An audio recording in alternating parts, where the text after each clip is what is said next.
This conference will now be recorded. अद्य मंगलवासरः अथवा बहुमवासरः अधिकश्रावण कृष्ण चतुर्दशी दिनांक 15 ऑगस्ट 2023 स्वातंत्र्य दिन.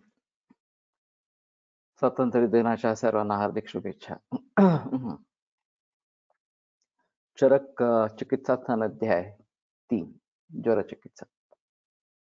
शंखं चक्रं जलौकान् ददतमृतघटं चारुदोर्भिश्चतुर्भिः सूक्ष्मस्वच्छातिरुद्यांशुकपरिविलसन् मौलिमम्भोजनेत्रं कालाम्भोदोज्ज्वलाङ्गं कटितटविलसच्चारुपीताम्बराढ्यं वन्दे धन्वन्तरिं तन् प्रौढदावाग्निलीलम्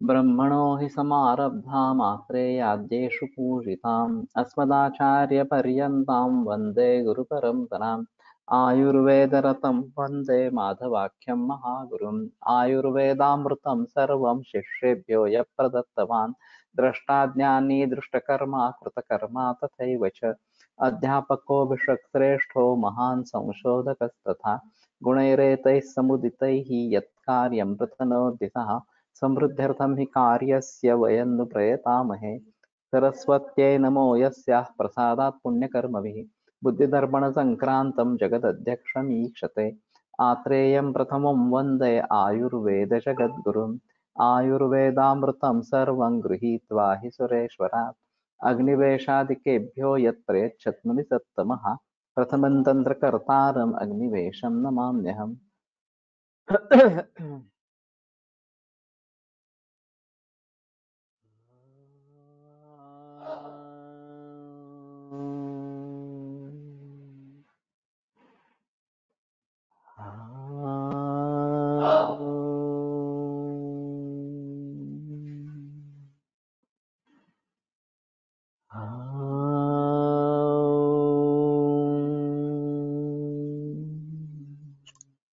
ओम शांति शांति शांति. मुद्गान मसूरांश चणकान कुलत्थान समकुष्ठकान युषार्थे युष सात्म्यानाम ज्वरितानाम प्रदापयेत्.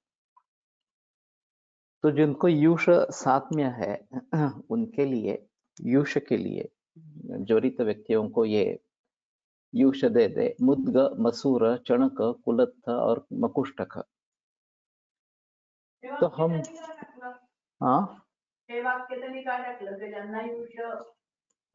युष सात्म्यानाम, ये जिनको सात्म्य है उन्हीं के लिए अच्छा है. ऐसा है. अभी हम ज्यादातर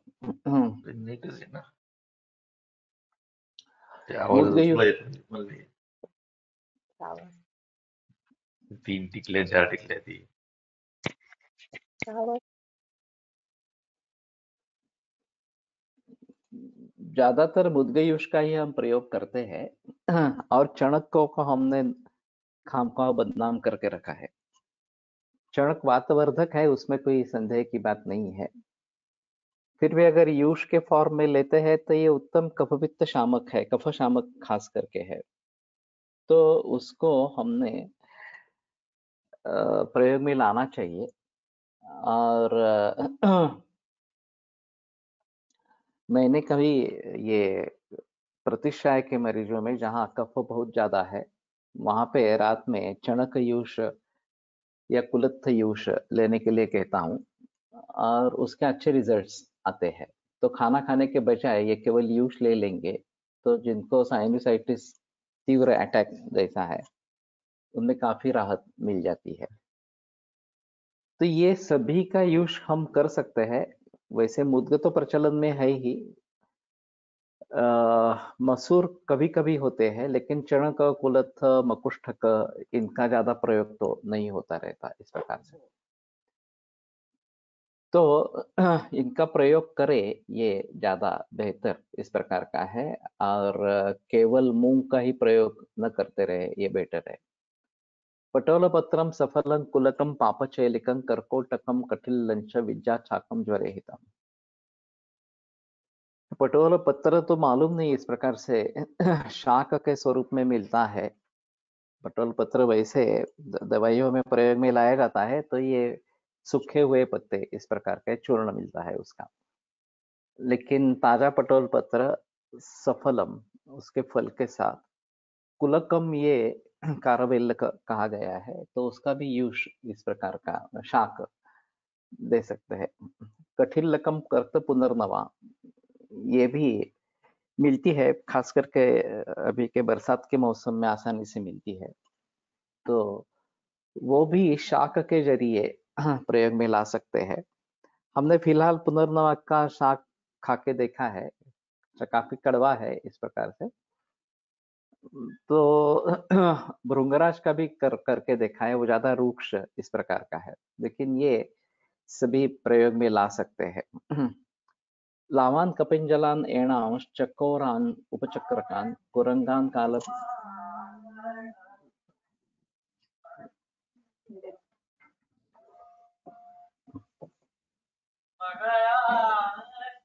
ते हे सांग हेलो। हाँ, वो अभी ये बदल गई है, उसकी जो लिंक है ना, गोटू करके मिल। तुम जीएसवीसी में हो क्या? जीएसवीसी में हो? हाँ हाँ हाँ हाँ, ठीक है, मैं कोशिश करता हूँ भेजने के लिए। तो उसमें अभी चालू है, लेक्चर चालू है, अभी लेक्चर से ही बोल रहा हूँ मैं। एक मिनट देखता हूँ। हाँ।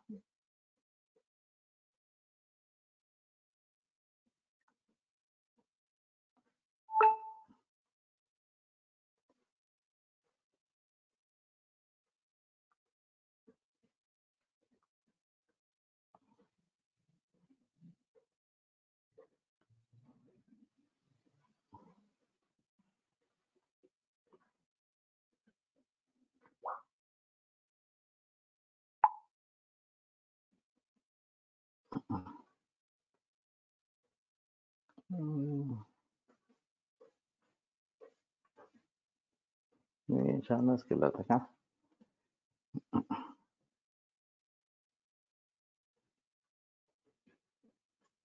जानस है।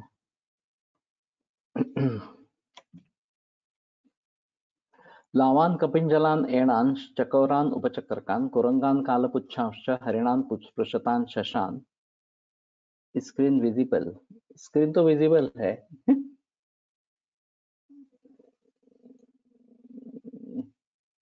रिज्वाइन करो नहीं तो। अब यहाँ की एक प्रॉब्लम है, यहाँ मैं मैसेज टाइप नहीं कर सकता है, क्या बात है मालूम नहीं मुझे, लेकिन स्क्रीन इज विजिबल। तो फिर से ज्वाइन करो। प्रदद्यान मांस सात्म्याय ज्वरिताय ज्वरापहान, तो ये काफी प्राणी है, पशु पक्षी पक्षी भी है इसमें काफी। तो या मांस साथ में अगर है तो ये ज्वरापह इस प्रकार के है, तो उनको ये देना है। ईषद अम्लान अन्नम्लान व रसान काले विचक्षणा, तो मांस रस देना है, ईषद अम्ल या अनम्ल इस प्रकार के।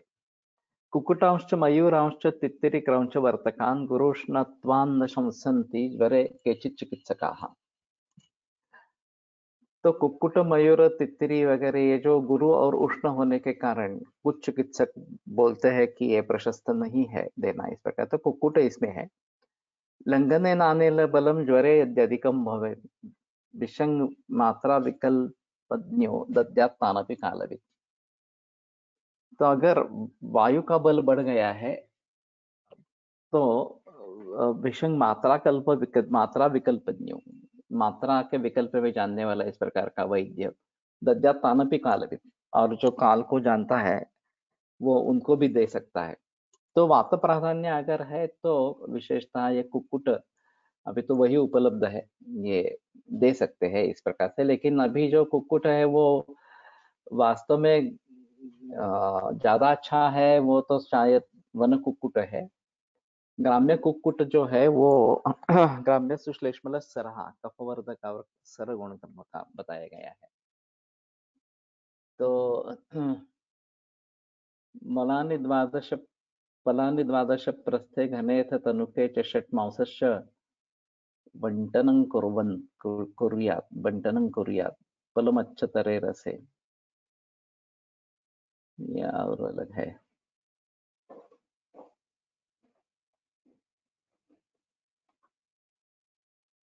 घर्माम्बुचानुपानार्थं तृषिताय प्रदापयेत् मध्यम व मध्य सात्याय यथा दोषम यथा बलम।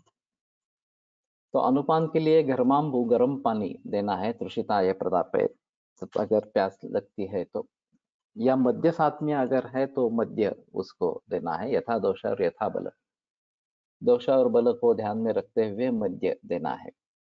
गुरुष्ण स्निग्ध मधुरान कषायांश्च नवज्वरे आहारान दोषपत्यर्थम प्रायशः परिवर्जयेत्। तो गुरु उष्ण स्निग्ध मधुर इस प्रकार के कषाय नवीन ज्वर में आहार में नहीं प्रयोग करे, दोष वक्त्यर्थम क्योंकि वहां दोषों का वचन होना आवश्यक इस प्रकार का है।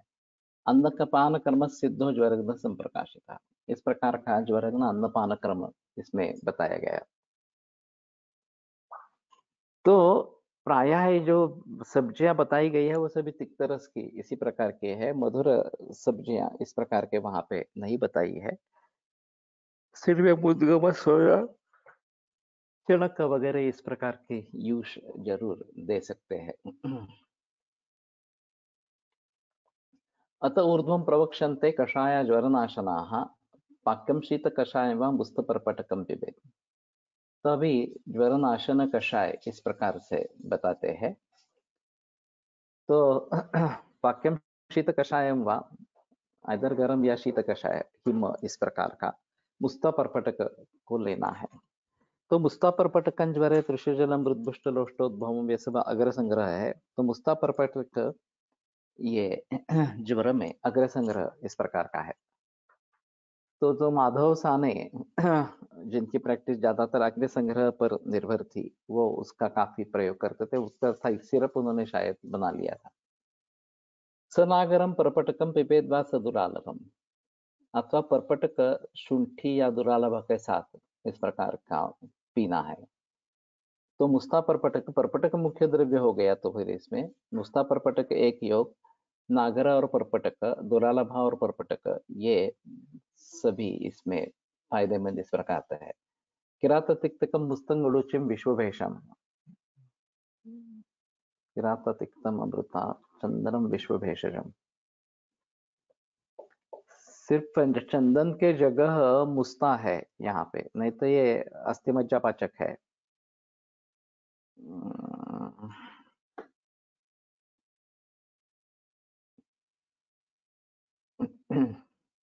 ये भी अच्छा है योग।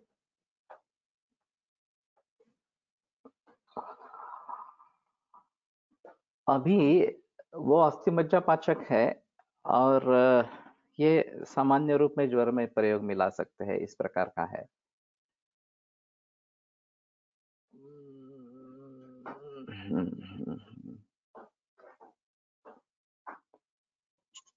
तो पाचन के हिसाब से अच्छा है ये। पाठामुशीरम सोदिच्चम पिपेद्वा जरशांते, तो ये भी उसमें शामिल है। पाठा उशीर और उदीच्य ये पुनः वालक का ही एक भेद है, तो ये सभी है, केवल ये ऊपर वाले चार नहीं है। ज्वरग्ना दीपनाश्चैते कषाया दोषपाचनाः तृष्णारुचि प्रशमनाः मुखवैरस्य नाशनाः। तो ये कषाय जो है वो ज्वरग्न है, दीपन है, दोषपाचन है, तृष्णा अरुचि प्रशमन करने वाले है और मुखवैरस्य नाशन है।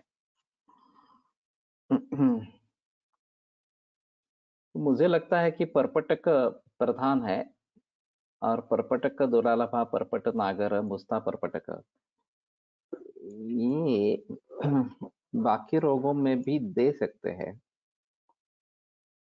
पाक्यम शीत कषायम वा, तो हिम भी दे सकते हैं, ऐसा भी है थोड़ा सा।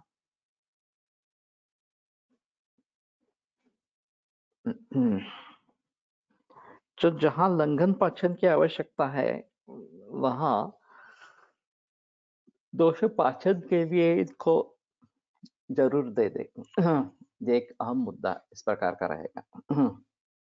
अभी फिलहाल ऐसा हुआ है कि बुखार आता है तो तुरंत ये क्रोसिन वगैरह ले लेते हैं, फिर एक 3-4 घंटे आराम मिलता है, फिर से बुखार चढ़ जाता है, फिर से क्रोसिन लेते रहते हैं। इस प्रकार से बात होती रहती है। या अंगमर्द है तो एस्पिरिन वगैरह इस प्रकार का भी ले लेते हैं। और परहेज करना है, लंघन करना है, ये बातें तो प्रचलन में नहीं है। तो इसके जरिए दोष संचय होता ही रहता है, क्योंकि खाना चालू रहता है, दोषों का पचन नहीं होता, और फिर उसके जरिए आगे की मुसीबतें निर्माण होती है। तो एक बार बुखार हो जाना एक तरीके से ठीक है, क्योंकि जो भी संचित दोष संचय है वो उस काम में लग जाता है, बुखार निर्माण करने के काम में लग जाता है। और अगर लंघन पाचन वगैरह करेंगे तो भलीभांति उसका दोषों का पचन हो जाए तो ये दोष संचित रह के कुछ और बीमारी नहीं निर्माण करे। ततर्साश्च विलंबिरन भूये हेतु प्रतीक्षणात् एकारादेवलम लब्धा कुप्यन्त्यन्याश्रयेष्वपि, ये जो बात कही गई है, तो ये दोषों का शमन अच्छे तरीके से अगर नहीं हुआ इस प्रकार से, तो ये बहुत सारी बीमारियां कर सकते हैं। फिलहाल ऐसे देखा जाता है कि पहला ही हार्ट अटैक हुआ चाहे 25वें बरस में, 30वें बरस में, और डेथ हो गई इस प्रकार से। तो यहाँ तक दोष बढ़े हुए हैं और पता नहीं चला, ये बात क्यों होती है? तो अगर दोषों के पाचन के लिए कुछ अवसर नहीं मिलता और दोष वैसे ही संचित होते रहते हैं, तो ये बात अवश्य इस प्रकार की होगी। और इसलिए जो 15 दिन में एकादशी का उपवास जो है लंघन करना है, ये एक अच्छा रहेगा तरीका, कि उसके जरिए अगर दोष संचित हो गए हैं तो उनका निराकरण पाचन हो जाएगा। अगर हफ्ते में एक बार इस प्रकार से करते हैं तो भी अच्छा इस प्रकार का है, या कम से कम जब बुखार आ जाता है तब तो लंघन करना है, क्योंकि वहां दोष पाचन के लिए हमें अवसर मिलता है। तो इस प्रकार की क्रोसिन वगैरह दवाइयां लेकर ज्वर को उतार देना ये ठीक नहीं है। लंघन ही बेहतर ऑप्शन है। चाहे तो स्वर्ण सूचकर ज्वरग्न योग वगैरह इस प्रकार के इसके साथ में ले सकते हैं, और जब तक बुखार पूरी तरीके से उतर न जाए, दोषों का पाचन पूरी तरीके से नहीं हो जाए, तब तक शांत रहे, चुपचाप रहे, विश्राम लेते रहे, इस प्रकार से ये बेहतर ऑप्शन इस प्रकार का है। तो इस प्रकार से अगर ज्वर निर्माण हो जाता है तो वो मामूली है वैसे, और वो ठीक हो जाएगा तो दोषों का पाचन हो जाएगा, दोष आगे चलकर कुछ काम करेंगे ऐसी बात नहीं रहेगी। तो उस दृष्टि से ज्वरों को लेना है, ये हमारे लिए बड़े बीमारियों से बचाने वाला है, ये बात ध्यान में रखनी है। तो उसका भलीभांति प्रयोग करना है इस प्रकार से। नमस्ते सर. हाँ मी थोडा इथे ये जो श्लोक है 197 से 199, तो हाँ उसमें जो ये योग दिए हैं मुष्टा परपट सनागर परपटकम, ये जो है 1 2 3 4 5, तो नीचे का हाँ जो लास्ट श्लोक है ना, कंक्लूडिंग हाँ श्लोक कि ज्वरग्ना दीपनाश्चैते दीपन, शायद हाँ ऐसा। हाँ हाँ हाँ, तो जब भी प्रिया कुरुस मैडम ने ये जब भी लिया था ना ये अध्याय, तो हाँ उन्होंने कैसे बताया था कि जो पहला है मुस्ता परपटकम वो ज्वरग्न योग है, फिर हाँ सनागरम परपटकम ये जो है सदुरालभम ये तृष्णा का योग है, ये किरातिक्तकम मुस्तकम गुरुचिम जो वाला है वो अरुचि वाला है, फिर पाटा उशिरम ये मुख वैरस्य वाला है, और मतलब ऐसे उन्होंने और ये सब मिलके ये सब ज्वरों में यूज होते हैं ऐसे उन्होंने बताया था। ये मतलब जस्ट उन्होंने जब भी बताया था तो मैं ऐड किया यहाँ पर, ये उनका अंडरस्टैंडिंग था। ठीक है, लेकिन ऐसा कहना थोड़ा सा मुश्किल है। एते ये जो बताया गया है कि एते ज्वर कषायाः ज्वरग्नाः दीपनाः दोषपचन है, सभी के लिए ये गुणधर्म बताया। ये सभी जो कषाय हाँ है सभी के लिए हाँ, ये मतलब सभी उन्होंने अपनी दृष्टि से उन्होंने ऐसे लॉजिक लगाया था कि ये ऐसे भी यूज हो सकता है और इन टोटल भी यूज हो सकता है। हम्म। ठीक है, लेकिन मूल संस्कृत श्लोक से ये अर्थ नहीं निकलता इस प्रकार का, इसके लिए ये है उसके लिए है। ये शायद हम अलग तरीके से सोचेंगे तो करके देखना चाहिए, वो जो बता रही है करके देखना चाहिए, लेकिन मूल श्लोक का अर्थ जो है वो ये सभी, इन सभी कार्यों के लिए उपयुक्त है, इस प्रकार का रहेगा। ठीक है, अच्छा हुआ तुमने बता दिया। और ये दोषपाचन है, ये मेरे सब लिए सबसे अहम है मुद्दा। ये दोषपाचन करने वाले हैं, तो इस प्रकार के दोषों का संचय होते हुए अगर कुछ बातें बनती है तो फिर उसके लिए ये दोषपाचन इस प्रकार का कषायों का प्रयोग ये ज्यादा अच्छा इस प्रकार का होगा। इसके ऊपर बड़ी टीका है। तो अभी तो मुझे दिलचस्पी नहीं है टीका पढ़ने में सभी प्रकार की, लेकिन ये काफी समय लेगा इस प्रकार से। लेकिन एक बार पढ़ के देखो, पहले तो मैंने पढ़ी होगी जब पहला वाचन हुआ था इसका, तो पहले मैंने उस समय पढ़ी होगी। तो एक बार देखो, अगर कुछ ज्यादा महत्वपूर्ण मुद्दा इस टीका में है तो अच्छा रहेगा। अब ये कलिंग का पटोलस्य पत्रं कटुकरोहिणी। सर घ्या सर एक वेळा. ना सर टीका थोडक्यात सांगितली असते सर. महत्वाचा श्लोक आहे म्हणून. पर्पटकं सुधराम चेति वेति तृतीयो योगो मंदग्नि पित्त कफे किरात पित्त चतुर्थो वात कफे पाठादिश्च पित्ते। ओके, ये टीकाकार का कहना है। तो पर्पटकं सुदुरालभम वा इति तृतीयो योगो मंदाग्नि पित्त कफे किरातिक्ताकादिश चतुर्थो वात कफे पाठादिश्च पित्ते। तो ये पाठादि अलग किया टीकाकार ने भी। किरातिक्तादि एक 4 ही द्रव्यों का, सिर्फ चंदन के जगह मुस्ता इस प्रकार का है। और दोषों के अनुसार ये बात हो सकती है कि अगर इस दोष का प्राधान्य है तो ये देना है इस प्रकार से। और वैसे ग्रंथों के अनुसार, मूल ग्रंथ के अनुसार ये सभी के लिए उपयुक्त है। फिर भी उपलब्धि क्या है और हम किसका प्रयोग करना चाहते हैं, ये थोड़ा सोच कर इसमें दे सकते हैं, ये अच्छी बात इस प्रकार की रहेगी। और ऐसा कुछ श्लोक है क्या जो महत्वपूर्ण इस प्रकार का है, तो वो भी बता देना, तो फिर अच्छा इस प्रकार का रहेगा। कलिंग का पटोलस्य पत्रं कटुकरोहिणी पटोल सारिवामस्तम पाठा कटुकरोहिणी निम्ब पटोल त्रिफला मृद्विका मुस्तवत्सको किराततिक्तम अमृता चंदनम विश्वभेषजम गुड़ुच्चामलकम मुस्तमालकम मुस्तम। ये गुरु तिलक इत्यादि मेदो योग का है, एक्चुअली मेदपाचक है। और गुड़ुच्चामलकम मुस्तम ये अस्थिमज्जा योग इस प्रकार का है। कषाय शमन्त्याशु पंच पंच विधान ज्वरा। तो ये 5 कषाय 5 प्रकार के ज्वरों का तात्काल शमन करते हैं। संतत सततान्यद्युष तृतीय का चतुर्थकान, वो काल ज्वर कौन सा है, तो संतत सततान्यद्युष का तृतीय का चतुर्थक, इन पांचों का ये 5 कषाय जो है वो तात्काल शमन इस प्रकार से करते हैं। हाँ, अन्यद्यू म्हणजे दुसऱ्या दिवशी येणारा, एक दिवस येत नाही हो, तो होतात ना असे असे प्रकार सापडतात ना, एक दिवसाआड ज्वर येतो असं सापडतात।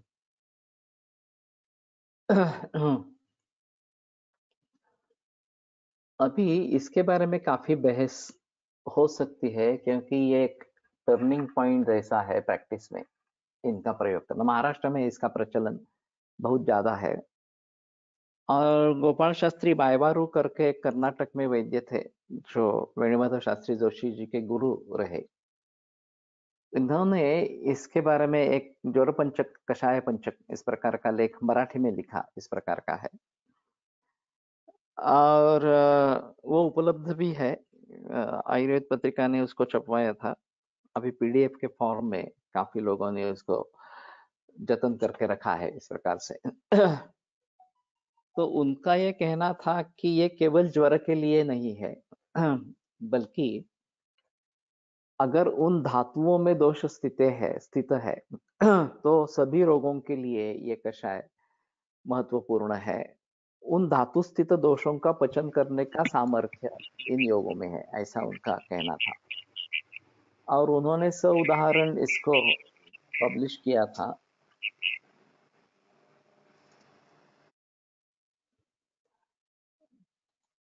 तो ये गोपाल शास्त्री के भाईबारों ने इस प्रकार के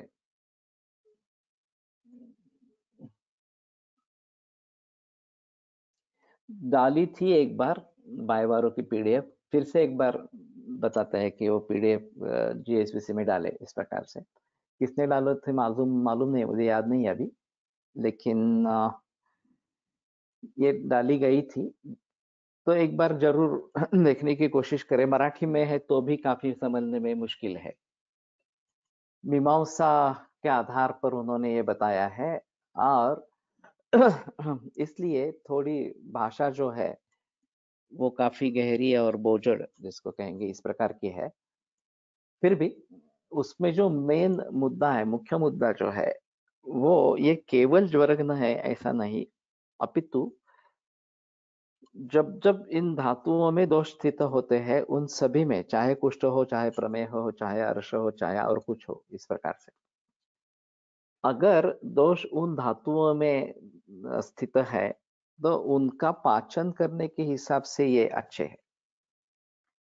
तो अभी मैं कैंसर में इनका भली भांति प्रयोग करता हूँ। कैंसर में दूष्य विनिश्चय करना एक अहम बात होती है। वो 3 तरीके से कर सकते हैं। स्रोतोदृष्टि कारण, अगर कारण हम पाते हैं कि रसवाहिनी दुष्यंति चिंतनाम चाति चिंतनात् वगैरह इस प्रकार से, तो रसव स्रोत दृष्टि है ऐसा समझ लेना है। अश्रद्धा चारुशिक्षा से वैरस्य रसज्ञता, ये जो रसव स्रोतो दृष्टि के लक्षण बताए हैं वो अगर है तो भी रसव स्रोत की दृष्टि है समझ लेना है। और फिर जिस प्रकार का अवयव इन्वॉल्व है उस अवयव को सामने ध्यान में रखते हुए उसका निर्माण कैसे होता है ये अगर पता चलता है, जैसे जिह्वा है तो कफोषणित मांसानाम सारदात जिह्वा प्रजायते, कफ रक्त और मांस ये दुष्य उसमें है। तो इस प्रकार से दुष्य विनिश्चय करके, चाहे स्रोतो दृष्टि कारणों के, स्रोतो दृष्टि लक्षण के और अवयव के हिसाब से, क्षुणितपेन प्रभवा फुफ्फुसः, ये जो ततो अस्यांतराणि जायन्ते, अश्रुश्लेष्मश्चापि यः प्रसादः परो मतः तं पच्यमानं पित्तेन वायुश्चाप्यनुधावति ततो अस्यांतराणि जायन्ते वगैरह। सुश्रुत 4 अध्याय 4 में इन सभी के बारे में काफी बहस है। तो स्रोतों के जो मूल स्थान है उसके आधार पर भी कुछ बातें होती है। ये पैंक्रियाज में बताना मुश्किल है क्योंकि पैंक्रियाज क्या है यही मुश्किल बात है समझना। इस प्रकार के स्थानान न्यामाग्नि पक्वान नाम से अग्न्याशय ज्ञान को पैंक्रियाज कहते हैं। ऐसे देखा जाए तो फिर वो कोष्ठ स्थान इस प्रकार का हो जाएगा, और फिर वहां से दूसरी जगह जा सकते हैं, फिर वापस आ सकते हैं वगैरह वगैरह इस प्रकार से। तो जिनके बारे में स्पष्ट निर्देश है कि मेदोह स्रोतस का मूल स्थान वृक्क है, तो अगर रिनल सेल कार्सिनोमा है, आरसीसी है, तो उसके बारे में हम सोच सकते हैं। रक्तमेद प्रसादात वृक्कौ, हाँ ये भी है। तो मांसासु कफमेद प्रसादात वृषणो, ये भी बात कही गई है। तो टेस्टिकुलर कैंसर कम मिलते हैं, लेकिन मिलते हैं, मिलते ही नहीं है, इस प्रकार से है। तो अवयवों के निर्माण के आधार पर दुष्य विनिश्चय कर सकते हैं, ऐसा बता सकते हैं।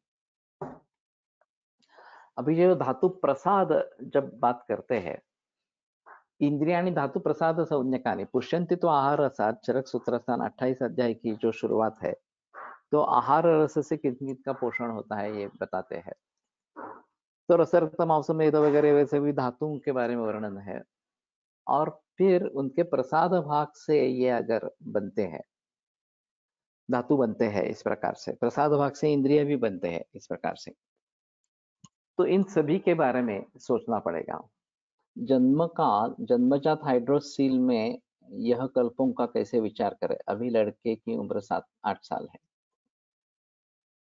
तो गर्भिणी अवस्था में जो तीसरे, चौथे, पांचवें, छठे और सातवें महीने तक जो भावों की, जिन भावों की निर्मिति कही गई है, उसके आधार पर कुछ बातें हो सकती है। व्यक्ति भावति मासे से तृतीय गात्र पंचकम मूर्धाद्वय स्वक्ति निभाव सर्व सूक्ष्मांग जन्म। ये तृतीय मास इसमें महत्वपूर्ण है। तो मूर्धाद्वय शक्ति निभाव सर्व सूक्ष्मांग जन्म च सममेव च मूर्धाद्वय ज्ञानंच सुख दुःखयोः। मूर्धा के साथ ही सुख दुख का ज्ञान निर्माण होता है। अब जो मतिमंद है, ऑटिज्म के केसेस है, इसमें ये तीसरे महीने में गड़बड़ दिखाई देती है। तो अगर सवाल पूछते हैं कि तीसरे महीने में कुछ हादसा हुआ था क्या, कुछ अलग घटनाएं हुई थी क्या, तो शायद ये पता चल जाता है। मतिमंदत्व, गतिमंदत्व के बारे में षष्ठे स्थायु स्थिरारोम बलवर्ण नखत्वचाम, इसके बारे में सोचना है। और ये अभी जो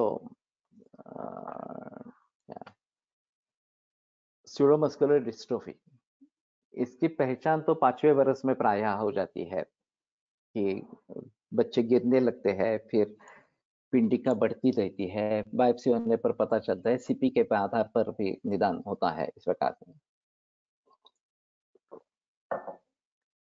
सीकेडी में भी ऐसे ही विचार होगा, सिर्फ ऐसा नहीं होगा, लेकिन मैंने जो एक बात सीकेडी के बारे में कही थी कि जो खून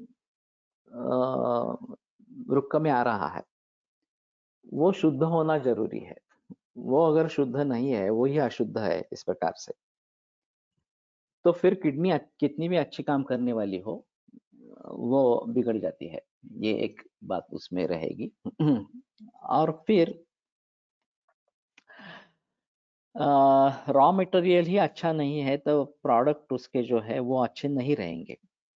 तो विधिना शोणितम जातम शुद्धम भवति देहिनाम देश कालोक सात्म्यानाम विद्यते संप्रकाशितः। ये जो बात कही गई है कि देश काल और ओक सात्म्य पर शुद्ध रक्त निर्माण होना नहीं होना ये निर्भर है। तो ये सब बातें अगर सुधरते हैं, जीवन शैली योग्य करते हैं, तो रक्त बनना वगैरह जो है वो अच्छा इस प्रकार का रहेगा।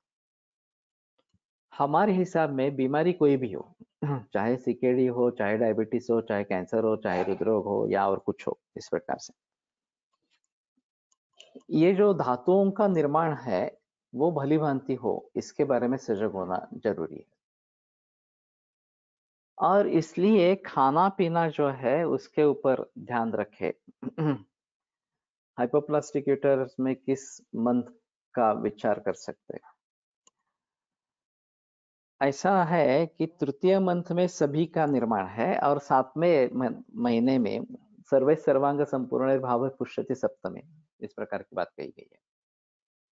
तो अगर आप स्पेसिफिक कुछ देख नहीं पा रहे हैं तो तीसरे महीने से शुरुआत करके 7वें महीने तक दवाइयां इंक्लूड करें, ये एक बात हो सकती है।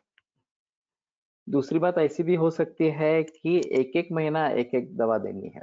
पहले तीसरे महीने की, फिर अगले महीने में चौथे महीने की, फिर 5वें महीने की, छठे महीने की, 7वें महीने की, और उसके साथ गर्भपाल रस और फलगुरुत इनका प्रयोग करना है। मैं अभी जो करता हूँ वो उनके साथ में सूक्ष्म गर्भपाल रस और फलगुरुत या अनुपान के रूप में देता हूँ।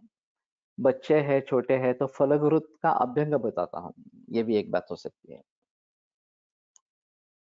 तो अगर स्पेसिफिक नहीं कर पाते हैं तो तीसरे महीने से लेकर 7वें महीने तक करते रहना है, और फिर 8वें महीने का भी दे सकते हैं, इसमें कोई संदेह की बात इस प्रकार की नहीं है। तो मैंने देखा है कि कंजेनाइटल एनोमलीज में इस प्रकार से ये गर्भपाल रस और उन महीने के काढ़ा और फलगुरुत अनुपान में काफी अच्छे रिजल्ट्स आते हैं। और ये कभी हमारे पास वो कभी भी आए, चाहे बच्चे युवा बालक अवस्था में आए, युवावस्था में आए, प्रौढ़ावस्था में आए, लेकिन उसका संबंध अगर अ, गर्भस्थिति से है, तो ये एक बात काम करती है। बालकों में ठीक समय पर कम्युनिकेशन ना हो तो उसका कैसे विचार करें? गर्भपाल रस और फलद्रुत, तो इसको तो स्पीच थेरेपी देनी पड़ती है बाद में। ये थोड़ा डिले हो जाता है, लेकिन सुधरते हैं इस प्रकार से। तो खास करके 1 बरस से लेकर 2 ढाई बरस तक बालकों के साथ संवाद होना बहुत जरूरी है। अगर उस समय उनके साथ बातचीत नहीं हुई, तो वो सीखते नहीं है, फिर बोलना सीखते नहीं है। एक दूसरी बीमारी इसमें ऐसी होती है कि अगर वो बधिर है, उसको सुनाई नहीं दे रहा, तो उसके लिए भी अलग करना पड़ता है। सिर्फ लिप मूवमेंट वगैरह के बारे में, या बाधिर्य कैसे दूर हो इसके बारे में करना है। और बोलते तो रहना ही है। घर में जितने लोग हैं वो उसको सभी उसके साथ कुछ ना कुछ बोलते रहे, तो वो बोलना सीख लेगा। नहीं, सभी स्कैन नॉर्मल है, एनोमली नहीं दिख रही है। फिर भी ये हमारे हिसाब में उस महीने में जो दोष प्राबल्य हो जाता है, उसके जरिए ये होता है। तो फिर इनको उस प्रकार से देखना है। और ये पुष्यन्ति तो आहार रसान रसरक्त मांसमेद वगैरह जो बातें बताई गई है, उसमें सभी धातुओं के, इंद्रियों के, या इसके धातु प्रसाद से जो अवयव बनते हैं, इसके बारे में बातें होती रहती है। अब बात यह है कि रोग को हम 2 स्तर पर देख सकते हैं नॉर्मली इस प्रकार से। जो शारीरिक स्तर पर हम देखना है, तो फिजियोलॉजिकल फंक्शंस में बाधा आ रही है इस प्रकार से, तो ये थोड़ा आसान होता है फिजियोलॉजिकल। मुंह को मिनमिना गदगद, ठीक है, इनमें तो शायद ये स्पीच थेरेपी का देखना पड़ेगा, स्पीच थेरेपी करे। और इसमें दूसरी भी बातें हैं कि मानसिक भाव भी काफी होते हैं, कॉन्फिडेंस नहीं होता बोलने का, और फिर इसलिए ये इस प्रकार से ठीक तरीके से बोल नहीं सकते हैं। इस तोतरेपना जिसको कहते हैं, ये भी फलद्रुत या तो फलद्रुत ये एक अच्छा कॉम्बिनेशन इस प्रकार का है बालकों की वृद्धि के लिए। जैसे गर्भपाल रस के बारे में मास प्रथम आरभ्य नवपाशांत नवमासांतमेव च, इस प्रकार की बात कही गई। अभी गर्भपाल के बारे में और एक मुसीबत है कि उसमें नागभस्म है। और मैंने एक मरीज को प्रिस्क्राइब किया, दूसरे दिन उसका फोन आया, बेंगलोर की मरीज थी, इसमें तो लेड है तो हम नहीं लेंगे इस प्रकार से। तो मैंने कहा कि ठीक है, लेकिन अगर अच्छी तरीके से अगर भस्म बनता है तो हमारे हिसाब में इसमें कोई दिक्कत नहीं आती, ले सकती हो। तो फिर मैंने यहाँ से पुनर्वस का उसको गर्भपाल रस भेजा था, और फिर वो ठीक रहा। लेकिन लोग अपने आप ढूंढ लेते हैं कि इसमें क्या क्या है, और अगर लेड दिखाई दिया उसमें, तो फिर ये शंकित हो जाते हैं इस प्रकार से। मैं तो अभी गर्भपाल रस सूक्ष्म करके ही करता हूँ प्रयोग, कि सुवर्ण भुक्ति में भी लेड है, कहीं कभी उसकी भी टॉक्सिसिटी आ सकती है, तो बेटर ऑप्शन 6x करें और फिर उसका प्रयोग करें, वो भी 10-15 मिलीग्राम इतनी ही मात्रा में, तो भी काम होता है। तो कहने का तात्पर्य अर्थ ये है कि इस प्रकार की कंजेनाइटल एनोमलीज जो है, या गर्भावस्था में ही विकृति उत्पन्न हो गई है, तो उसमें ये गर्भपाल रस और ये सभी बातें अच्छी तरीके से काम करती है, ऐसा है। तो इनका भलीभांति अगर प्रयोग करेंगे और मासानुमासिक जो देना है वो दे देंगे। अभी मासानुमासिक के बारे में शुरू में काफी बहस हुई थी कि नॉर्मल प्रेगनेंसी अगर है तो उसमें मासानुमासिक देना है या नहीं है। मैं भी उस पक्ष में नहीं था कि इस प्रकार के देना है इस प्रकार से। लेकिन अभी खाना पीना इतना बदल गया है कि सभी में इस प्रकार की विकृतियां निर्माण होने का भय है।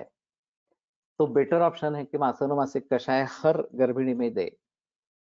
डाबर के वसंत कुसुमाकर में भी ज्यादा लेड है। मेरे एक यूएस के पेशेंट की ब्लड रिपोर्ट में एक्सेसिव लेड आया था। डाबर एक्सेसिव लेड एफिकेसी बढ़ाने के लिए यूज करता। सिर्फ मात्रा अधिक है ये नहीं है, वो लेड अच्छे तरीके से बना नहीं, भस्म अच्छा तरीके से नागभस्म बना नहीं, तो भी ये दिक्कत आती है। गुणी शास्त्री ने जो पहला वाक्य लिखा है, ये धातु अत्यंत कोड़ गया है, ही धातु अत्यंत कोड़ गया है, आसानी से भस्म बनता नहीं है नाग का। और फिर कच्चा इस प्रकार का अगर दवाइयों में प्रयोग करेंगे तो वो निश्चित रूप से हानिकारक होगा।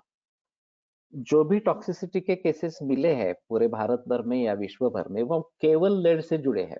ये अजीब बात है।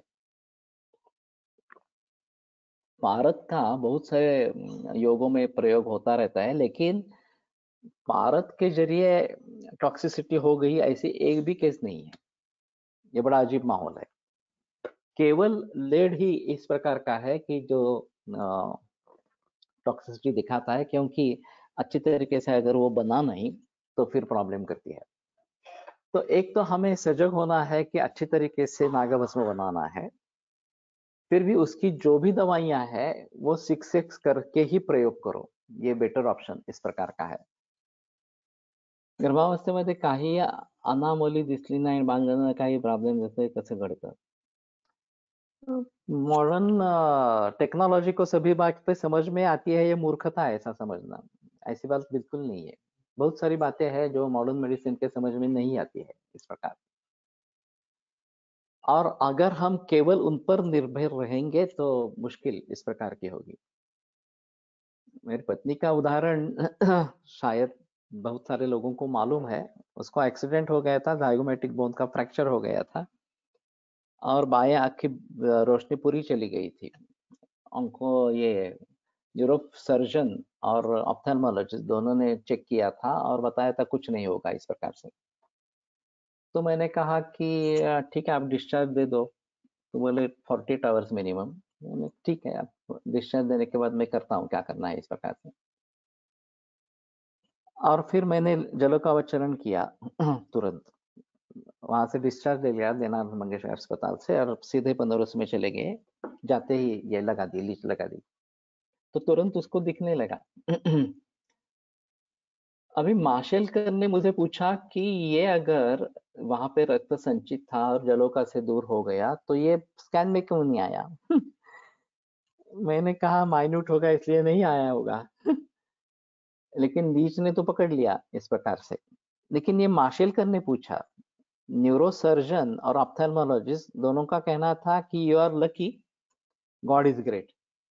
आयुर्वेद के बारे में एक शब्द भी उन्होंने नहीं बोला, एक उत्सुकता भी नहीं की कि ये कैसे ठीक हो गई इस प्रकार से। वो तो पूरी ठीक हो गई, 6/6 विजन हो गई बाद में। और ऑटोमेटेड पेरीमेट्री पहले भी की थी, बाद में भी की थी, उसमें भी ये सिद्ध है इस प्रकार से। फिर भी उनको मानना ही नहीं है, देखना ही नहीं है, तो कुछ कर नहीं सकते। वो अगर उनके उत्सुकता है तो ही करते हैं। Polyhydramnios how to manage, can we use lep? मैंने इसके मरीज तो देखे नहीं है पॉलीहाइड्रोमिनस के। और पानी ज्यादा है, अगर इस प्रकार की कुछ स्थिति है तो शायद हम उसके बारे में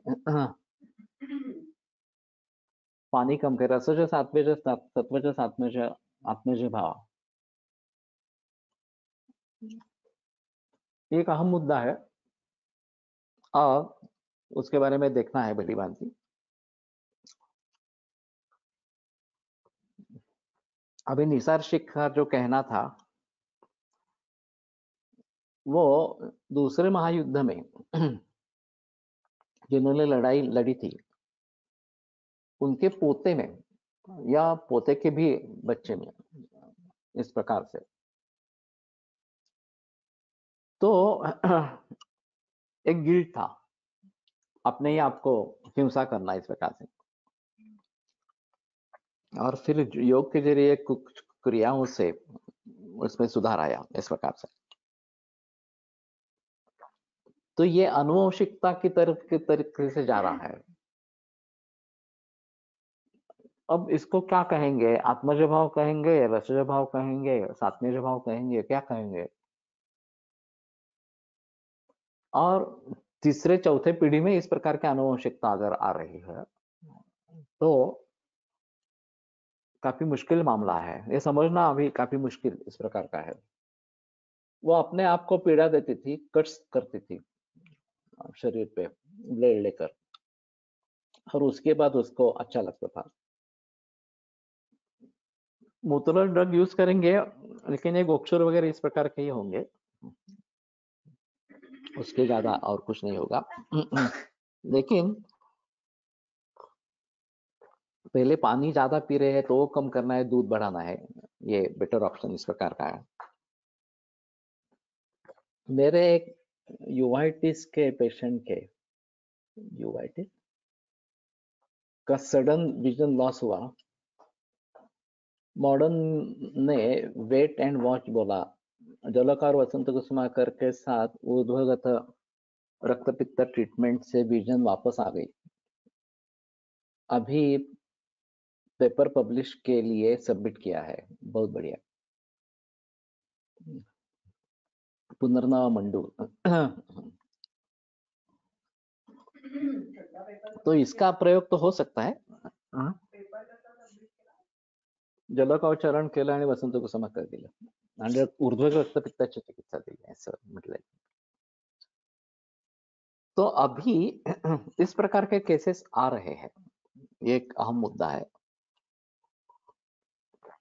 और इसमें हम काफी अच्छा काम कर सकते हैं। तो अभी तो गर्भिणी परिचर्या पर बहुत ही ध्यान देना है। मुझे जो लगता है अभी, एक तो मासानो मासिक कषायन का प्रयोग करना ही है। ये एक टैबलेट ले, कल्प ले, कुछ भी ले, लेकिन उसका प्रयोग करना है। और फिर गर्भपाल रस की दवा चालू रखने, चाहे सूक्ष्म गर्भपाल का प्रयोग करो, फलग्रुत उसके साथ में दे सकते हैं। और दूर्वा जो है प्रजास्थापिनी, उसका बड़े पैमाने पर प्रयोग करना। मैं हर पुड़ी में दूर्वा डालता हूँ। गर्भिणी जो है उसके हर पुड़ी में दूर्वा डालनी है, सुबह के, आपातकाल के, रात के, सभी में दूर्वा डालनी है, तो प्रजास्थापन हो। इस प्रकार से ये अच्छा इस प्रकार का है।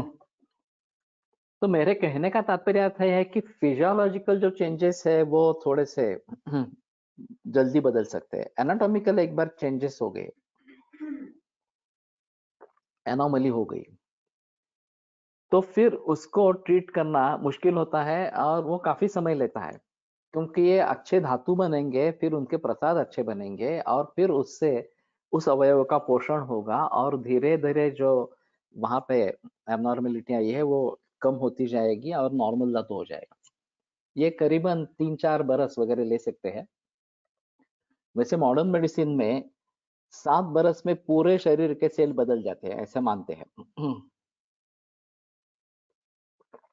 तो ज्यादा से ज्यादा कालावधि 7 बरस का इस प्रकार का होगा। इस प्रकार एनाटॉमिकल अगर विकृति है तो। नानल सर के पास लिवर कैंसर की केस थी, बायोप्सी नहीं हुई थी, लेकिन स्पष्ट रूप से ट्यूमर दिख रहा था वगैरह वगैरह। उनकी ट्रीटमेंट से वो ट्यूमर कम होते गया आगे। ये 5 बरस तक उसका फॉलो रखा गया था। और किनरे, डॉक्टर किनरे, ये गुप्ते अस्पताल में जाने माने सोनोलॉजिस्ट है, वो करते थे, हर महीने में करते थे। तो वो नष्ट हो गया, ट्यूमर नष्ट हो गया, तो उन्होंने कहा बस ये करना छोड़ दो, तुम ठीक हो गए हो, इस प्रकार से। मेरी पहली केस थी 1985 में, उसमें भी ओरिजिनल गॉल ब्लैडर का था, लिवर और कोलन में स्प्रेड था, ये सभी गायब हो गया था 5 बरस के बाद। हम मूर्ख थे, मैं मूर्ख था उस समय में, मुझे मालूम नहीं था इसका महत्व कितना है। उस वो रिकॉर्ड नहीं रखा गया सोनोग्राफ का जो है वो। अभी तो रिकॉर्ड रखते हैं सभी का इस प्रकार से। तो हमारे हिसाब में ये जो निर्माण है वो मूल रूप से होता है, जो खाना खाते हैं उसी के आधार पर ही आगे बढ़ता रहता है। एक फीमेल पेशेंट के one sided vision loss gradually हो रहा, स्कैन में न्यो वैस्कुलराइजेशन होगा around optic nerve and partial degeneration of optic nerve है। What can we do? तिमिर निदान करके चिकित्सा करो। अभी हमारे हिसाब में इसमें तिमिर ये अहम निदान है, उसमें विरेचन और रक्तमोक्षण ये प्रधान चिकित्सा है। जलोकावचरण का उसको भी फायदा जरूर होगा, बाकी कारणों को देखो। और एक महत्वपूर्ण है अपत्यम पथ्यम अप्यन्नम निशायाम नेत्र रोगिणाम, कि पथ्यकारक अन्न भी रात में सूर्यास्त के बाद अपथ्य है नेत्र रोगियों के लिए। तो इस बात को ध्यान में रखते हुए शाम का भोजन कंपल्सरीली सूर्यास्त से पहले होना है, तो इसके बारे में सजग रहो। और फिर सप्तामृत लोह वगैरह बाकी काफी दवाइयां हैं, पटोलाधिकृत है वगैरह वगैरह, तो उनके जरिए सोचने की कोशिश करो क्या दे सकते हैं इस प्रकार से, तो ये ज्यादा अच्छा इस प्रकार का रहेगा। तो कहने का तात्पर्य अर्थ ये है कि मॉडर्न मेडिसिन में जो भी कुछ निदान हो उसमें एनाटॉमिकल इस प्रकार के अगर चेंजेस है तो वो समय लेते हैं। एनाटॉमिकली ठीक है, लेकिन केवल क्रिया के आधार पर विसंगति है, विकृति है, तो वो हम दोष के आधार पर समझ सकते हैं। दोष अगर बाहर निकाल देंगे तो जल्दी राहत मिलती है पंचकर्म से, तो इसमें तो विरेचन बताया गया है। लेकिन जहां पे जो उपयुक्त हो वो करते रहे इस प्रकार से। और जलोकावचरण वैसे भी या रक्तमोक्षण ये वैसे भी एक आधी चिकित्सा या पूरी चिकित्सा है वाग्भट के अनुसार। तो इसमें रक्त दुष्टि एक प्रधान होती है और तिमिर की चिकित्सा दी जाती है। हमारे हिसाब में अगर तिमिर यही निदान है तो तिमिर की भली भांति चिकित्सा करो। सभी नेत्र रोगों में ये काफी महत्वपूर्ण है। इसमें फिर किस पटलश्रित दोष है उसके आधार पर मांसोपाचक देना है, मेदोयोग देना है वगैरह वगैरह, इस प्रकार से भी सोचते हैं। तो कहने का तात्पर्य अर्थ ये है, हम हमारा निदान करने की कोशिश करें, हमारे दृष्टि से क्या निदान हो सकता है, कारणों को ढूंढे। वो तो एलोपैथी में नहीं होता कारणों को ढूंढना इस प्रकार से। अभी अभी ये थोड़ी बात बदल रही है, आयुर्वेदिक ऑप्थेल्मोलॉजिस्ट उभर रहे हैं और वो हिस्ट्री लेते हैं पूरे पेशेंट की आयुर्वेदिक पद्धति से इस प्रकार से। दोष प्रकोपकाल शरद वसंत वर्षा में जन्म लेने वाले व्यक्ति के रोगों में जन्म माह का असर आता है क्या? ऐसा तो नहीं होगा।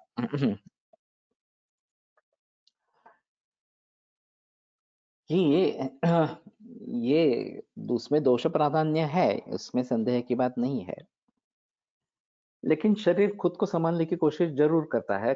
कितने लोग स्वस्थ व्रत का पालन करते हैं, आचरण करते हैं? बहुत ही कम लोग हैं। हम वैद्य भी नहीं करते, बाकी लोगों की बात छोड़ो। तो सभी को बीमारियां होनी चाहिए थी, ऐसा तो नहीं होता इस प्रकार से। तो मुझे लगता है कि सारा सार विवेक रख के काम करे और गर्भिणी अवस्था में इस प्रकार से ज्यादा सजग इस प्रकार से रहे। हम में से जो गर्भिणियां हैं सूतिकावस्था में है वो पहले जिक्र करें। वैद्यों में ये पहले प्रचलन आना चाहिए कि गर्भिणी परिचर्या अच्छी हो, सूतिका परिचर्या अच्छी हो, गर्भावस्था होने के पूर्व पंचकर्म करे, दोनों पंचकर्म कर्म करे। तो फिर ये बात कम होगी कि विकृति आने की संभावना कम होगी इस प्रकार से। और बाद में भी अगर कुछ होता है तो इस गर्भिणी अवस्था को लेकर चिकित्सा करनी है, ये एक अहम मुद्दा इसमें रहेगा। तो अभी मैं मानता हूं कि इसके बारे में काफी बहस होना जरूरी है, खास करके गर्भिणियों में और आयुर्वेदिक गर्भिणियों में इस प्रकार से। और सजग होकर चिकित्सा करते रहना ये आवश्यक इस प्रकार का होगा। सर प्रणाम। हाँ सर इसमें मैसेज का ऑप्शन नहीं है तो इसलिए मुझे बोलना पड़ रहा है, मुझे नहीं दिख रहा गोटो में मैसेज का ऑप्शन। सर दो चीज़ें, तो गर्भपाल रस क्या 7th मंथ के बाद नहीं देना चाहिए, और अगर नहीं देना चाहिए तो क्यों? और दूसरा जो पहले सर इसका बता दीजिए गर्भपाल रस वाला, कि गर्भपाल रस, और दूसरा सर स्वर्ण मालिनी वसंत, ये काफी कॉस्टली पड़ती है पेशेंट्स को, तो क्या इसको सूक्ष्मीकरण करके हम अगर थोड़ा थोड़ा भी देते रहें तो क्या उसका असर ठीक पड़ेगा?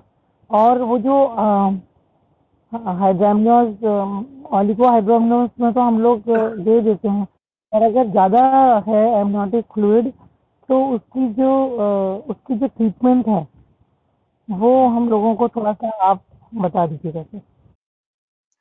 वैसे सूक्ष्म औषधियों का प्रयोग बहुत सारे वैद्यों ने बहुत साल तक किया है।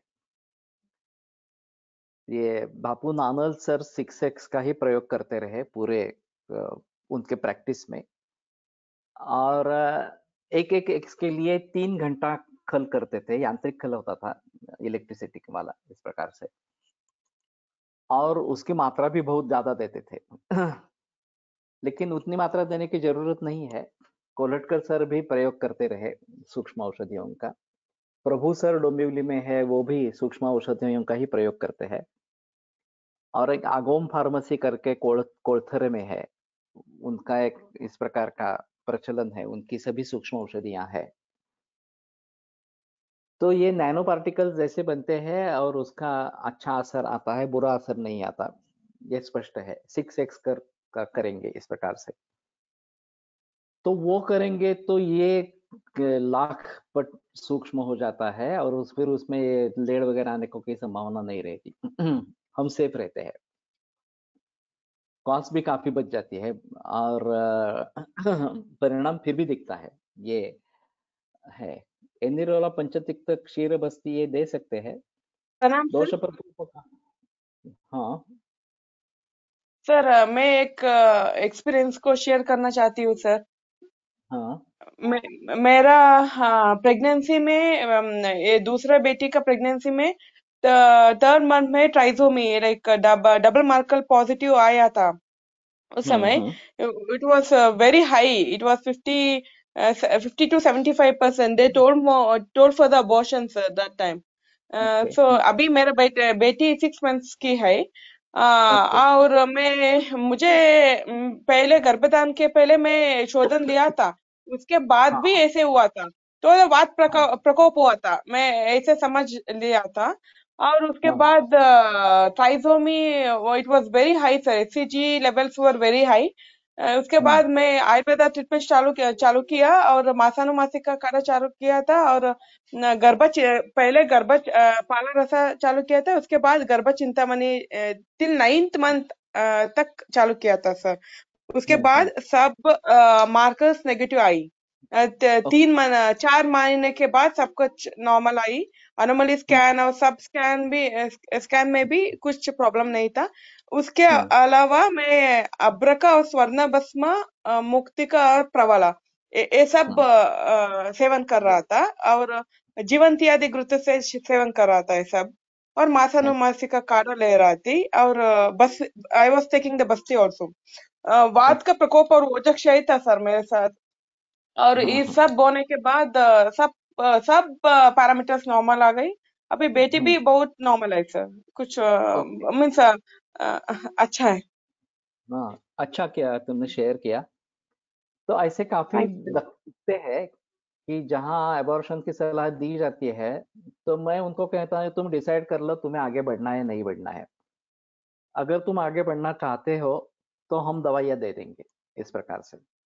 इपीफोर्ट करके टैबलेट आती थी, एस्ट्रोजन प्रोजेस्टेरोन कॉम्बिनेशन था, बाद में एलोपैथी में वो बैन हो गई। ये केवल प्रेगनेंसी है या नहीं है देखने के लिए टैबलेट दी जाती थी। अगर प्रेगनेंसी नहीं है तो रज प्रवर्तन शुरू हो जाता था, अगर रज प्रवर्तन नहीं होता है तो कंसीव हो गई है, ऐसा मानते थे। अब ये अगर इपीफोर्ट ली है तो बता देते हैं कि नहीं आप अबॉर्ट कर दो क्योंकि ये अच्छा नहीं है। तो मेरे पास ऐसी आई थी एक औरत, तो मैंने कहा कि तुम डिसाइड करो कि प्रेगनेंसी कंटिन्यू करनी है नहीं करनी है। गायनेकोलॉजिस्ट में 2 ओपिनियन थे, कुछ लोगों का कहना था कि कंटिन्यू करो, कुछ लोगों का कहना था नहीं करो। उसका एक गर्भपाल वगैरह सब दिया, उसने कंटिन्यू किया और नॉर्मल रही, कुछ हुआ नहीं उसमें इस प्रकार से। तुम्हारा तो ज्यादा अनुभव अच्छा है कि एनोमली थी और वो भी चली गई, ये भी ज्यादा अच्छा अनुभव है इस प्रकार से। अभी ये गर्भ विनोद रस या गर्भ चिंतामणि रस ये आसानी से मिलते नहीं है, मालूम नहीं है, तो वो देखना चाहिए। अगर अगर उसमें लेड नहीं है, मुझे पक्का याद नहीं है अभी क्या है उसमें नहीं है, तो फिर उनका प्रचलन लाए, ये बेहतर ऑप्शन इस प्रकार का रहेगा। तो ये गर्भ विनोद रस या गर्भ चिंतामणि रस, ये अगर हम मिलते हैं और उसमें लेड नहीं है तो वो बेटर ऑप्शन है। Nowadays, sonography is every month at some hospitals. Is it necessary? Also, is the NT scan and anomaly scan necessary? Prabhu sir, उनकी कोई भी सूक्ष्म औषधि हो 1 ग्राम मात्रा में प्रयोग करने के लिए कहते हैं। 1 ग्राम काफी बड़ी मात्रा है। हम तो 10-15 मिलीग्राम इतनी ही देते हैं। We start medicine for patient but not sure about results. So how to keep record? Please share case, madam. Okay.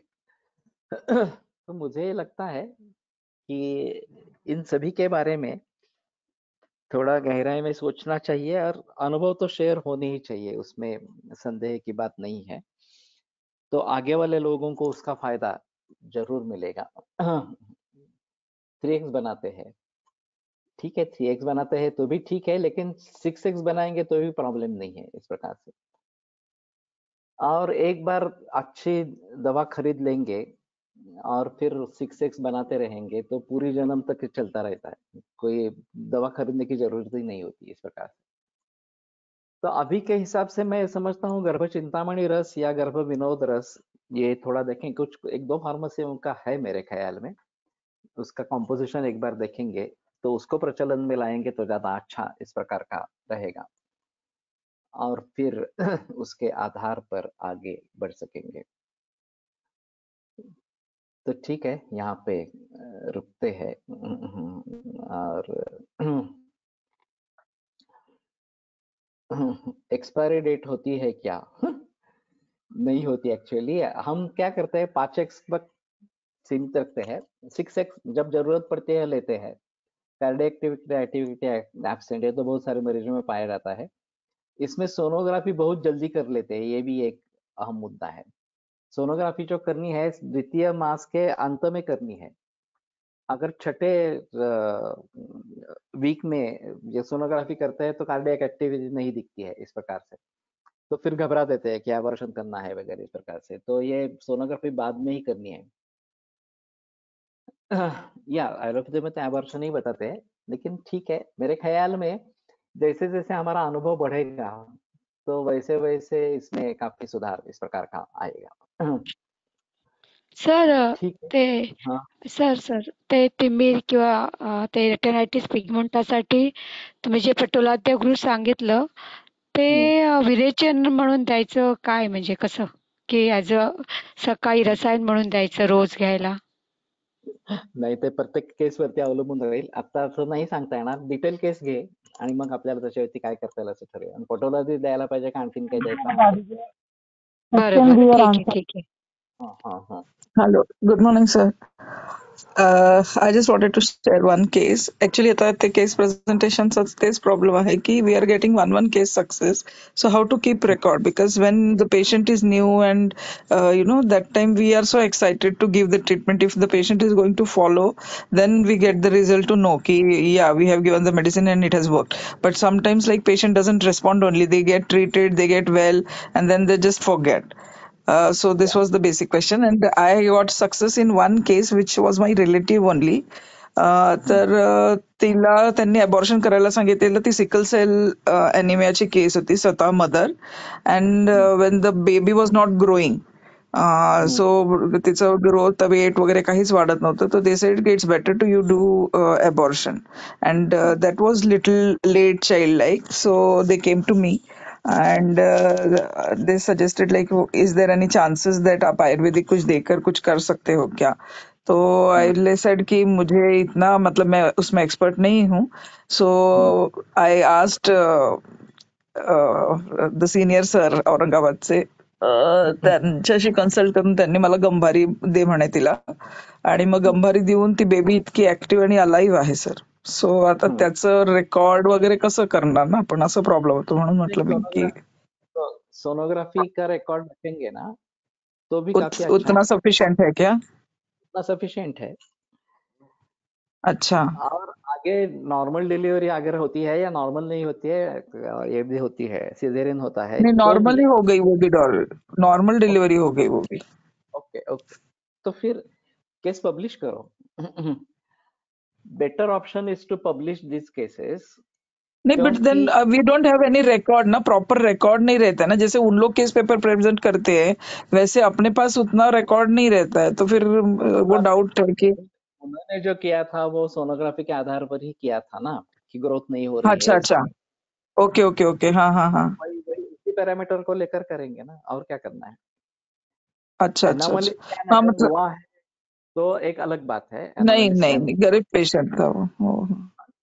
ठीक है ना, तो फिर केवल सोनोग्राफी के आधार पर कर सकते हैं, उसमें कोई संदेह की बात नहीं है. अभी अच्छा, आईयूजीआर तो पेशेंट्स मिलते ही है, वो 7वें 8वें महीने में मिलते हैं, तो उसमें भी काफी सुधार हो जाता है. एलोपैथी में कुछ नहीं होता, वहां पे हमारे यहाँ सुधार हो जाता है इस प्रकार से. तो वो भी इसी प्रकार सोनोग्राफी के आधार पर ही करेंगे. इसमें कुछ औरतों में पानी ज्यादा होता है, कुछ औरतों में पानी कम हो जाता है, इस प्रकार से सभी बातें होती है. तो अपने हिसाब से क्या करना है, ये करके अगर प्रूव हो जाता है कि आईयूजीआर सुधर गया इस प्रकार से, तो हमारे लिए क्या वही चाहिए ना.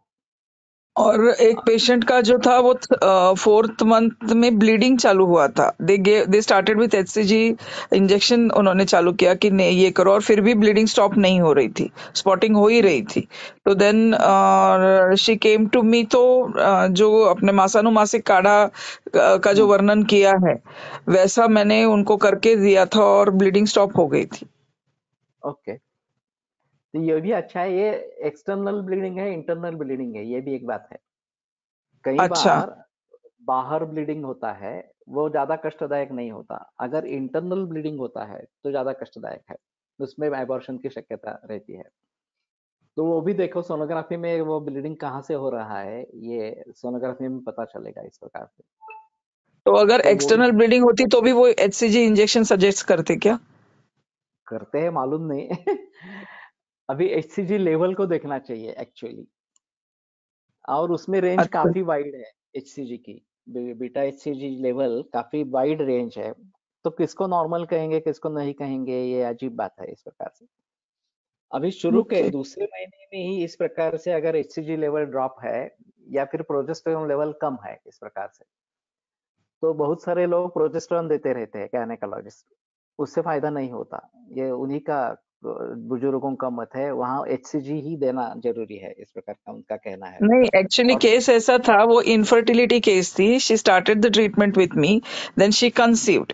फिर भी मुझे ऐसा था कि नहीं, आप एलोपैथिक डॉक्टर को दिखाकर पूरा ये करो और हम लोग आयुर्वेदिक ही मेडिसिन कंटिन्यू करेंगे, you are not going to take any allopathic. So she followed my instruction. But जब ब्लीडिंग चालू हो गई तो देन आई सेड कि बेटर है कि आप वहां दिखा दो, क्योंकि उनको मालूम नहीं था गायनेकोलॉजिस्ट को कि वो एलोपैथिक ले ही नहीं रही है. She was completely on Ayurvedic medicine. और जब भी ब्लीडिंग चालू हो गया तो देन आई गॉट फियर कि बाबा रिस्क नको घ्यायला. सो आई सेंडर कि आप जो, तो उन्होंने HCG इंजेक्शन देना चालू, मतलब they recommended HCG injection 5000 units करके. तो आई सेड कि you take it. Then she took it, still bleeding was there, spotting was there. तो अगर एक्सटर्नल है तो उससे कोई फर्क नहीं पड़ता, इंटरनल है तो फर्क पड़ता है इस प्रकार से, वो एबॉर्शन में चले जाते हैं. Criteria of internal external is only USG ना, they can find it through USG only. या ओनली USG. एंड कदाचित ये ट्रांस करते हैं ना, ट्रांस USG. ट्रांसवाजाइनल, हाँ हाँ. हाँ, तो वो उसमें ज्यादा पता चलता है इस प्रकार से, ट्रांसवाजाइनल. तो ट्रांसवाजाइनल में रिस्क ज्यादा नहीं है क्या सर? Because again we are hurting ना, पुश करना है आपको है, ये तो. है. अगर आप पहले नॉर्मल यूएसजी से पता चलता है तो कोई प्रॉब्लम नहीं है इस प्रकार से। ये सभी पेशेंट टू पेशेंट डिफरेंट होगा थोड़ा सा। डिफर करता है, वेरी मेरा ट्रू। एलोपैथी का यस यस। अभ्यास नहीं है, मेरा एलोपैथी का अभ्यास नहीं है, बिल्कुल ही नहीं है। जो भी मैंने सीखा है वो लोगों के रिपोर्ट के आधार पर ही सीखा है। आयुर्वेद में जो मरीज आते हैं मेरे पास किस प्रकार से, कैंसर का भी मैंने एक भी पंक्ति पढ़ी नहीं है कैंसर किताब की इस प्रकार से। फिर मैं इतने बरसों से कैंसर में प्रैक्टिस करता आ रहा हूँ। तो ये कहना ठीक नहीं है कि हमें उसका ज्ञान होना जरूरी है इस प्रकार से। जो जितना मामूली चाहिए वो हम विकिपीडिया से ले सकते हैं। Wikipedia is a better option in सभी में। ठीक है, आज यही पे रुकते हैं। Thank you very much sir. Good day. कल छुट्टी रहेगी, कल अमावस्या है। गुरुवार को हम फिर से दाखिल होंगे। अभी एक रजिस्ट्रेशन तो हमने बंद कर दिया था, लेकिन ये 20 तारीख का जो है वो, लेकिन कुछ अभी भी सर लोग नॉन आयुर्वेदिक लोक पण येऊ शकतील ना? म्हणजे मी 2 जणांना रिकमेंड केलंय. या lawyer, any professional, chartered accountant, lawyer, company secretary या इंटीरियर डेकोरेटर्स वगैरह वगैरह And सभी आ सकते what is the purpose, like what for what you are taking the conference? हैं। इन्वेस्टिंग इन हेल्थ, आरोग्य में निवेश, ये है। अच्छा, ओके ओके ओके। तो उसके जरिए नैसर्गिक अन्न खाना, नैसर्गिक खेती में निवेश करना वगैरह वगैरह इस प्रकार का है वो। तो ज्यादा से ज्यादा कल शाम तक हम ले सकेंगे, क्योंकि हमें उनको बताना है 40 लोग है, 50 लोग है, उससे ज्यादा है, जो भी है। अभी तो 40 तो हो गए हैं, और अगर बढ़ेंगे तो ये मुसीबत वाली बात होगी वहां पे। तो ज्यादा से ज्यादा कल तक ही करें। और रजिस्ट्रेशन करने का मतलब पैसे भर के स्क्रीनशॉट भेजे और फिर वो जो गूगल फॉर्म है वो भर के भेजे तो ठीक रहेगा। आयुर्वेद प्रकांडो निगदित इह हि शल्यतंत्र प्रधानः शिष्टेभ्यः शाश्वतोऽयं निखिलजनकृपा व्याप्तचित्तेन येन आयुर्वेदस्य वाञ्छन् पुनरपि भुवने काञ्च सुष्ठु प्रतिष्ठां श्रेष्ठं धन्वन्तरिं तं प्रणमति च सदा वैद्यवर्गो हि नूनम् वैद्यवर्गो हि नूनम्।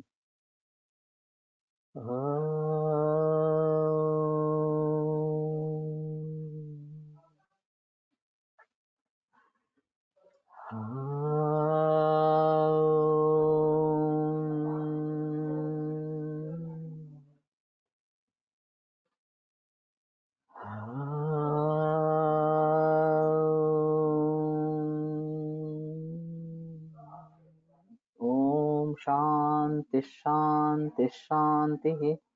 विरम्यते व्याख्यान व्यापारात्। परश्वः पुनरपि मिलिष्यामः।